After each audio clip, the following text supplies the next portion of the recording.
Hi everyone, my name is Terry Magnuson and I'm going to be your orchids trainer today. I have the privilege of training here today with Melanie, parent. We're going to go over the well-being changes, all of the certification enhancements that you've probably seen. And so we're going to take the case, Maggie Banks, and we're going to go through the process of what it's going to look like. Before we do that, I'm going to turn it over to Melanie to kind of talk about why we're doing this. Melanie?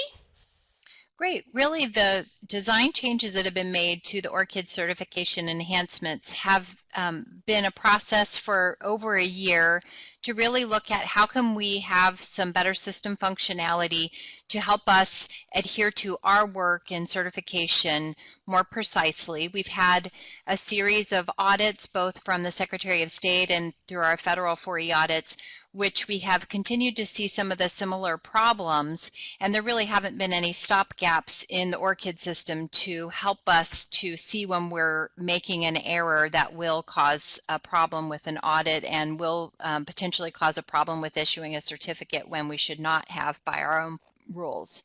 So those come in primarily the areas of background checks with criminal and child welfare checks that haven't been completed within the proper policy timelines, where we have items that we found that have not been completed and approved until sometimes after the certificate has been issued. And again, that isn't consistent with our rules where those items need to be done ahead of time.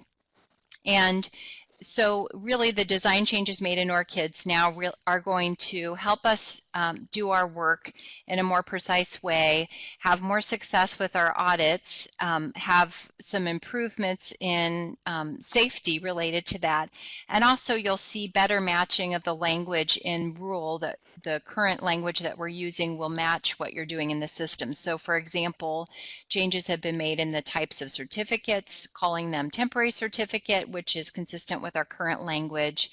We have functionality around extended temporary certificates that is something that's been allowed by rule, but it hasn't been able to be captured appropriately in ORCIDs. So we'll be looking at the new safety tab information and home provider pages that will really be some improvements in how our work can be done. Great. Thanks, Melanie. So as we said, we're going to work on the Maggie Banks case. She is the aunt of a kiddo that came into care. As many of you know, in our training database, we have to backdate some things. So we're going to pretend like it's October, and Maggie's niece just came into care. We're entering all of her information now. So we're going to go ahead, having completed the home inquiry, and we're going to update the home provider page. So you'll notice now that the certified by list appears as blank blue field. We're going to select certified by DHS Child Welfare, and we're going to say the Child Welfare Agency is the certification agency. One of the things we need to make sure we're doing is entering emergency contact on all of our providers, and that is so we can get a hold of them when there is an emergency. So we've really seen that become necessary in times where we may have had natural disasters, flooding. There have been issues that have come up with safety problems in school events, and we want to be able to know how to reach people quickly, where people may be if they're not at their usual address. So some of the information we want to have captured in the system really is important information that's well worth our time entering and being able to have some support around identifying where kids are, where families may be in times of need. Absolutely. Thanks, Melanie. So we're also going to add the school district for the same reasons. While it's not a guarantee that the schools or that the kiddos placed in this home will be attending the schools in this district, it is a good starting place if we're not sure where they are going to be attending. So that's everything on the Home tab. We're going to go ahead and click Save and move to the Members tab. you'll see that we have Maggie Banks here. She is in fact a single female, so we would not have another home member to enter here. If there were another home member, for instance, a roommate or a kiddo, even an adult child, we would enter them here. And it's really critical to enter them here because they do fill in then on the safety tab. Mel, anything you want to add on that piece? No, I think that covered it. Great. Thanks. So we're going to move to the safety tab then. And this is the new tab. And we have the first group box is called the required documents, home studies, and assessments. And if we click insert here, what you will see is that we get a row where we can use a drop-down list to document which required documents, home studies, or assessments that we have started and approved for this home. So since this is going to be a temporary certificate, we're going to select Home Safety Assessment, and in the date approved, we're going to go back to October and making sure we check the complete checkbox. This complete checkbox is what fills in or triggers this row to fill into the checklist on the certification. And we'll show you that in a few minutes. And this home safety assessment is the Form 979 for those of you that use the form numbers. That's our checklist that we're using to verify that the home environment is within the certification standards. Absolutely. All right, so I'm going to go ahead and click Insert again. And in this second row, I'm going to select the Oregon Temporary Certificate form because we have to have that when we are certifying a home as a temporary. And I'm going to put in the same date and the complete checkbox. And I'm going to save. Melanie, anything you want to add to this group box?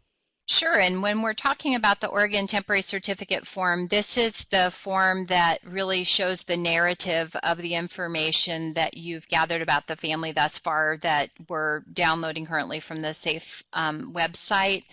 And when there's an issue of filling out this form after the fact, so you may have a family that you're working with on an emergency basis to do something on a Friday night and maybe don't come back to do the narration of that information until Monday, you're going to want to reflect your date approved here, and you're going to want to have your form date, the narrative form date, both reflect that the supervisor gave approval, for example, on that Friday night when you issued the temporary certificate. You may not be filling that out until Monday, but it's reflecting the information that you gathered, reviewed with your supervisor, and they approved on that Friday night. So we want the dates to match. We really need our dates in the ORCID system to be accurate and reflecting the accurate information. Perfect. Thanks, Melanie. All right, so in the background checks group box, in the member selection list, we're going to select Maggie. In this situation, there's only one home member, but in any situation where there's more than one home member, you would have to select each home member and fill this information out. Notice when we selected Maggie that in the law enforcement checks group box, 2 rows appeared, and in the child welfare history checks group box, 3 rows appeared.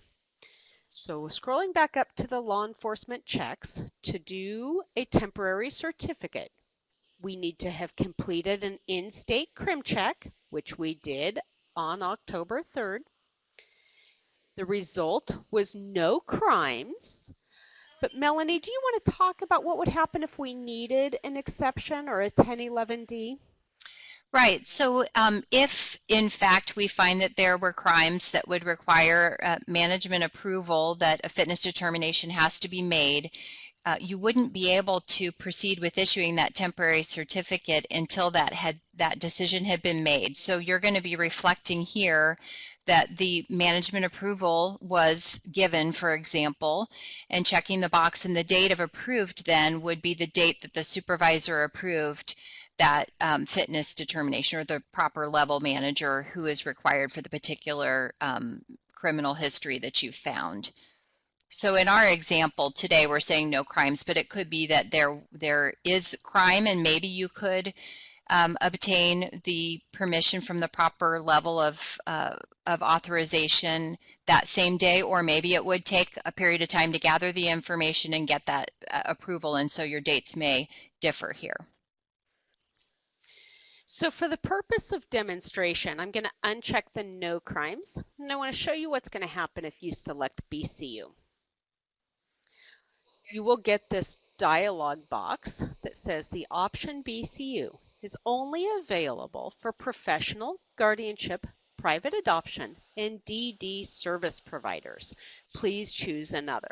So if your certified by list and your provider type indicate that it falls into one of these categories, then you can use the BCU option. Otherwise, you would need to close this dialog box and go ahead and we're going to recheck the no crimes. For our date approved, since there were no crimes, we were able to review that on the same day that we want to issue this temporary certificate. So we're going to enter October 3rd and we're going to check the complete checkbox. The next row where we're talking about fingerprint checks, for a temporary certificate, they have to be initiated. You will not need to fill out the result, an approval date, or check the complete checkbox at this point in time. When we're ready to convert this temporary certificate to a full certificate of approval, then we'll need to complete that row. Melanie, anything you want to add about fingerprints? Sure, just to say that the initiated date, really our process for our fingerprints initiates with your receipt of the 1011F that they've signed. So that is the date of the initiation of the fingerprints, and of course you're getting that expedited, that they get their prints done as soon as possible. Great, thank you. So I'm going to scroll down and we're going to look at the child welfare history checks group box. The three rows we have are in-state, out-of-state, and international. So for our in-state check, that also happened on October 3rd. We found that there was a no history. And Melanie, I'm going to let you kind of talk a little bit about what these columns mean. Okay, great. So for the date initiated, this is going to be on our in-state check, the date that the branch is checking the members of the household, the adult members of the household, the applicant here in this case, in the ORCID system. And the date approved may be the same date, depending on the information that you gathered, or it may be that you have additional information that you need to get, and a management approval may be required depending on what you found. For our purposes, we're looking at no history could mean a couple of things. No history could mean truly there is no history, or it could mean that you have no history that requires a management approval. So of course, according to our rules, a manager would need to be approving if there was a child welfare history of founded or unable to determine or similar disposition in another state. And in this case, no history could be that it does not require a management approval. The Approval 117 box, if you were needing to use a management approval, so you have a founded or unable to determine and your decision is that you were given approval, you would be checking that box. And the date approved cannot be until your clearances have been done. So either in this case there was no history, it may be approved on that same date, or in another situation, maybe you were gathering a significant amount of information and it took a while for that management approval to happen. So that date wouldn't be until the point it had received the proper final approval. Great. So I'm going to go ahead and check complete on the in-state row. And then for the out-of-state and the international, since Maggie had not lived out of state or internationally in the last 5 years, we can select NA. When we do that, we also have to check the complete checkbox so that this will fill into the checklist. Anything to add on that, Melanie? No, I don't think so. Great. When I click Save, I want you to notice that all of these pages, or rows, sorry, are then grayed out. So if you made a mistake on something, you would then click Insert. It would give you another row. You would select the appropriate option. You'll see each option has the original, a renew, and a reopen option. So you would select the one that's appropriate for the situation that you are doing, and um, you would then document the appropriate information. I went ahead and added some inaccurate information for our situation here because I want to show you on the checklist how to make those corrections. So we're now going to move on. We're going to skip the characteristics tab in this situation because we're focused very much on the changes that have been happening. Please, when you're doing your real work, don't skip any pages or tabs. So we're going to move to the services tab. We're going to enter the total bed capacity of 1. This is Maggie's niece, so we're going to enter it's just a female, and the preferred age is from 0 to 5. So historically, we have trained to enter a total bed capacity of the maximum number that DHS would approve this home to provide. The reason we were training that way is because of the cumbersome nature of updating the certificate if we needed to place an additional child in the home. That has all been resolved, and there is a much easier way now to increase a bed capacity, and so we are asking you to be very accurate in documenting your total bed capacity, in that it's really what you're going to be placing in Maggie Banks' home and what Maggie is saying she will accept in her home. Anything you want to add to that piece? I think just to say that there really are a lot of efforts being made now to look at what is our true need, what is the pool of families that we need to meet the needs of kids who are coming into care, and when we do not have accurate data in our database about the certification capacity, about who is able and likely to be taking kids of different ages and needs, we really can't utilize our database to do some of the data-driven, specialized recruitment and targeted efforts that cause us to be able to be the most efficient and effective in our work. So we really are promoting using the system in a way that helps us do our work better, including for targeting our recruitment efforts where we really need those efforts the most. Great, thanks, Melanie. So at this point, I'm going to move to the training tab. Part of the reason I want to focus on this isn't because there were any changes, but rather because I want to emphasize the importance of making sure that we're documenting training that our foster providers have had. This is also some data that we would pull out of our system, and it needs to be entered so we know who has done what training and when. So at this point, that completes our review of the home provider page. I'm going to go ahead and click Save. And we're going to close the home provider page, and we're now going to look at opening a certificate. So on the banner bar, we're going to click Provider Work. We're going to select Create Certification. We're going to assign it to Maggie Banks and click Create. On our certificate page, one of the things you'll notice is up here in the top right-hand corner, there's an administrative change checkbox. This is an ORCID's function, and it will now track when a certificate has been updated due to an administrative change. Something like adding a certification category and type of service, as opposed to a renew or a convert to certificate of approval, which is a different piece. Those are not administrative changes. So down here on the duration list, you'll notice that the options now reflect the accurate language and match policy, which is always kind of handy.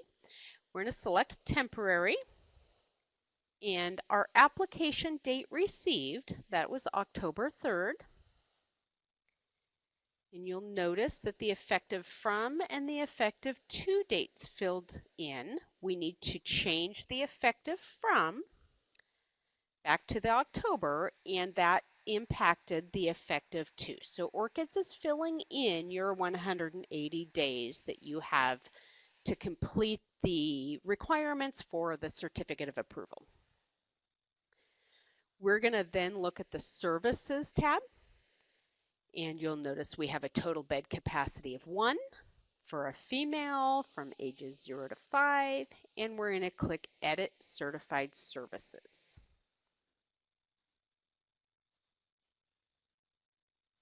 On this page, we're going to scroll down and we're going to select Family Foster Care 0 to 1. You would select as many as are appropriate for this temporary certificate. So you may add a shelter care, or if a sibling were to come into care, you may want to come back in here and update the capacity as a 2, and that would be an administrative change. But for right now, we're not adding in anything but the 1 service. So I'm going to click Save. And we're going to close back to the certification page. You will see that there's a foster care, family foster care relative 0 to 5 with a capacity of 1. And this will be active when the supervisor approves the certification. So we'll move back to the basic tab now. In the options list, we're going to select temporary checklist and click Go. And this is a new page. So we're going to review how this works. All of these checkboxes along the left-hand side are blank blue fields. So we need to check each one.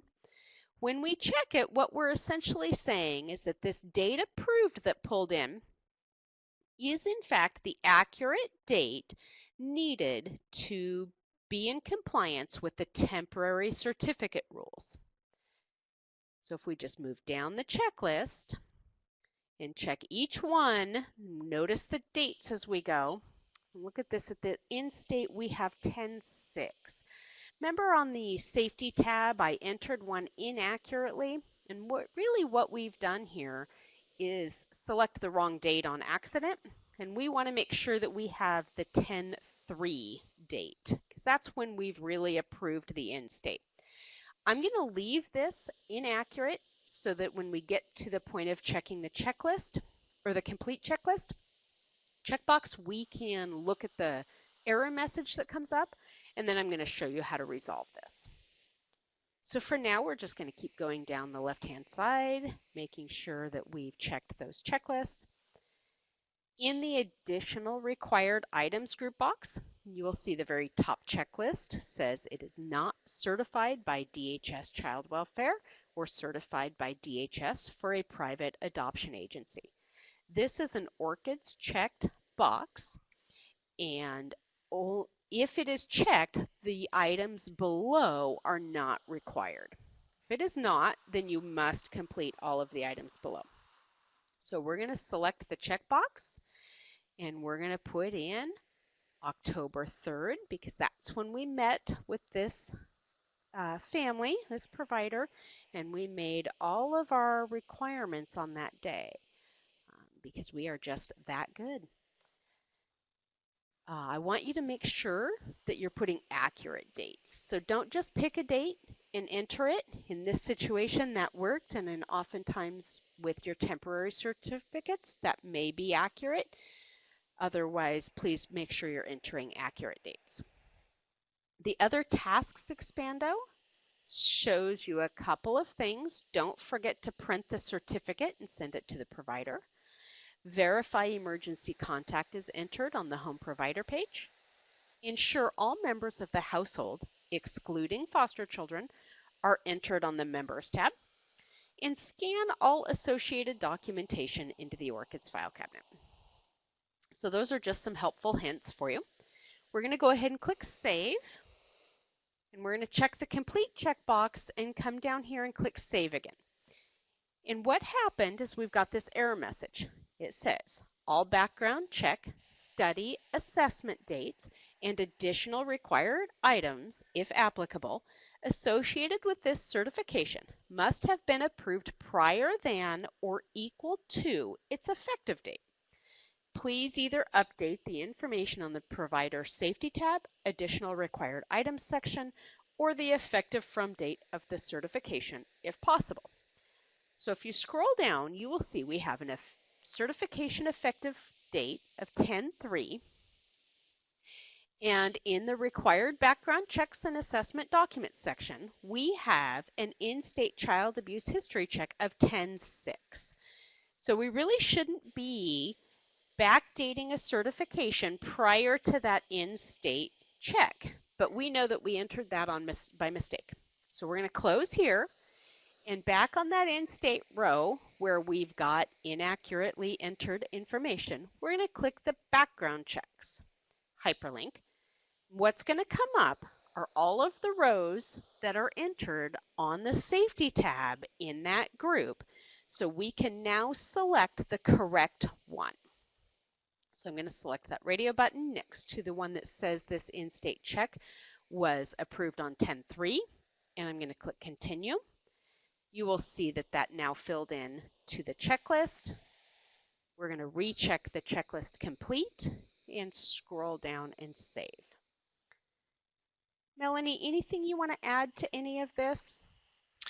I'll just say a note about the section that has additional items at the bottom. So the exception necessary for contact made with all members of the household, that may be a situation where a manager has said, you know, I understand that this other adult member who lives in the household isn't there right now when you're needing to do the temporary certificate, and that there can be a management approval given for delaying that face-to-face contact for a week, if up to a week if necessary, and you when that person returns to the home. And so that would be the situation that you'd be checking that box perhaps, and you would be doing the associated management approval for that, documented on the 117 form. And there could be any other number of issues that require a management approval by our rule that would be documented on the 117 form. And so there is a section to reflect that if you did require another management approval via the 117 form. Great, thank you. All right, so we're done with the checklist. We're going to click close. And I wanted to take a moment to show you the new foster home certificate. I'm going to launch it in a different group right now. There it is. So this is what the new certificate looks like. You'll notice we don't have any drop-down lists, and it all fills in accurately with the correct language. You'll also notice that there is no close and return to orchids button. It's because this is a new type of form that will exist whether you've launched it or not, and you can now close this with the X in the top right-hand corner. So back on our certificate page, I'm going to select the Approve radio button in the assessment decision. And in the options list, I'm going to select Approval and click Go. I'm going to click Approve. You'll notice that there's no supervisor name here. That is simply because I'm logged in today as a supervisor, so I can approve this work. We're going to talk a little bit more about that when we get to the additional certification actions page, because there's been an update in how the approving works on that page. So I'll click continue and save. And we'll go ahead and close back to our Orchids desktop.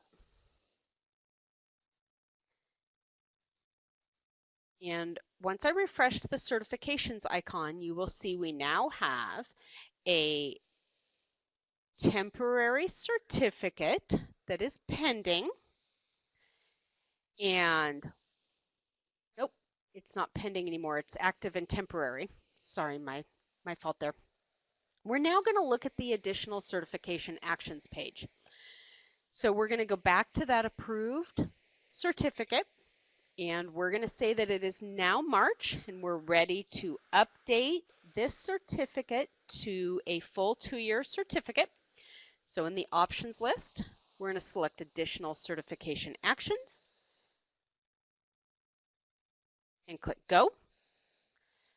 And then in the actions list, you will see a list of options that you can use based on the fact that this page was launched from a temporary certificate. So we have the option of extending a temporary 30 days. You do have the option of extending that temporary more than 30 days, but the way you would do this is to extend it 30 days, and then from that extended certification, you could launch this additional certification actions page, and there would be an additional certification action of additional extend temporary. And that would be for the central office level approval if it did need to go beyond an additional 30 days past your 180-day maximum time for assessment. Absolutely, thank you. So really what I want to point out here is that the action list will be populated based on the certificate type from which it was launched. So just know that those are going to be different. We're not going to cover every option in today's training. One of the things I will say is that the convert to certificate of approval now works.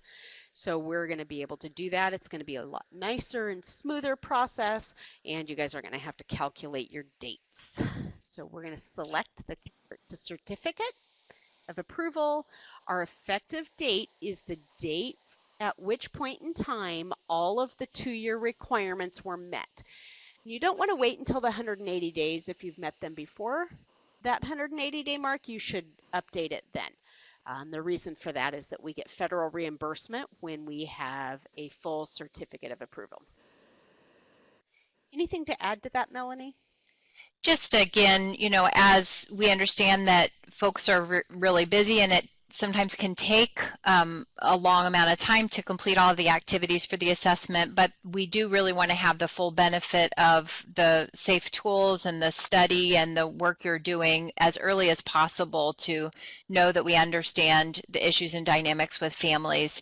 And so we do want to just encourage that assessment to be completed as soon as possible for safety and well-being of children, for the support we can provide to the families, knowing them well, and also, of course, for the federal reimbursement that can come once we have fully certified and issued a full certificate of approval. Great. So in the options list, we're going to select approval and click go. We're going to select the approval radio button. And what I want to say here is that you actually now have the ability to approve your own additional certification action. You no longer have to wait for supervisor approval. So that'll make the work a little smoother. You can come in here and do this, and then you can move forward with completing the next certification and get that certification approved. And that certification approval by the supervisor is where we're actually getting supervisor sign off on this process. So I'm going to click continue, and I'm going to click save, and what will happen, and this is one of the nicest features of this change, is that ORCIDS is going to create a new pending certification for you. So if we click yes, what we will see is now we have this new pending certificate. So we have in the duration, certificate of approval, the effective from date fills in, and the effective to date completes that 2-year period based on the beginning or the effective from date of the temporary certificate. We're now going to close because we need to update the home provider page to reflect all the information we did for the 2-year certificate. So on that safety tab, we're going to click insert, and we're going to document that yes, we did a full home study. We did that on March 3rd, was when it was completed. We're going to click save, and we're going to select Maggie. And on our law enforcement check group box in the fingerprint row, we're going to select, yep, we got her fingerprints back. There were no crimes. We got those back on March 6th, and that is now complete. And if we scroll down in the child welfare history group box, you'll see that there's nothing new we need to do here. These all meet the same requirements because we've got NA on the out-of-state or international. So we're going to go ahead and save. and close. And when we refresh the certifications icon, you will see our new certificate of approval here that is pending. We can click on that that hyperlink, and in the options list, before we go to the options list, I want to show you the services tab. The services tab will fill in the category and type that have already been entered on the temporary certificate. So if you need to change that, you would click the Edit Certified Services hyperlink. Otherwise, it would remain the same, and you wouldn't need to navigate to that page. So back on the Basic tab, in the options list, we're going to now take a look at the Convert to Certificate of Approval checklist. And what you'll see is all of the information from the temporary certificate has filled in. There's certain things we still need to check. And we're going to go down the row, look at that. We've got that latest date, that mistake we made here. So we're going to go ahead and click the background checks.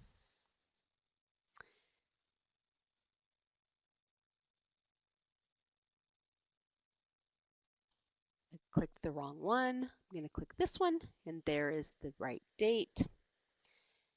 And there we go. We've got the right date filled in now. So down below in the additional required items, you will see all of the information entered from the temporary checklist is grayed out, but you're now going to enter the information for the rest of the requirements. So the completed orientation, that happened in mid-October. While they were at that training, or right before, you were able to meet with Maggie and develop a training plan. So you did that on the 18th as well. There were no additional management approvals, but Melanie, do you want to talk a little bit about what that would look like? So if there had been issues such as that there was a relative who was under the age of 21, or there were this was a person who was doing in-home childcare or other kinds of things that might require management approval, you would be checking that box and reflecting the date of the latest management approval that was required for this particular family situation according to our rules. Great, thank you. We did obtain a family financial report, and we did that in November. And in the medical, we obtained those in December when we met with the family.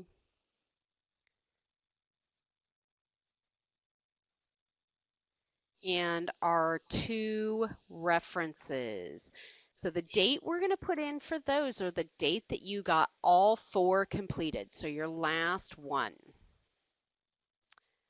Your other tasks expando has the same list. So we're going to click Save. We're going to select the checkbox, click Save and Close. The rest of the process is the same. You would launch the certificate.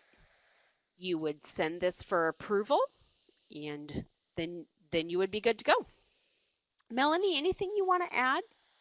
I just wanted to point out one thing on the complete process for the full 2-year certificate, that the document for the home study that is being filled out, the narrative, that really is we're needing to see the dates of those signatures by the supervisor, their signature of approval where they've reviewed all of the work that you've done, which is documented in your home study for an approval, that really reflects the full assessment process that you've done and your mitigation if applicable, etc. All of that needs to be signed by the supervisor on the date of your certificate, your full 2-year certificate, or prior to, but because of course that's what they're utilizing partially to understand the work that you've done and that this family meets the certification standards and is ready and approved to be issued a full 2-year certificate. Great, thanks Melanie. All right, and that brings us to a close. So I want to thank you all for watching this video. If you have any questions, please contact your local orchids trainer or your local foster care consultant. Thank you.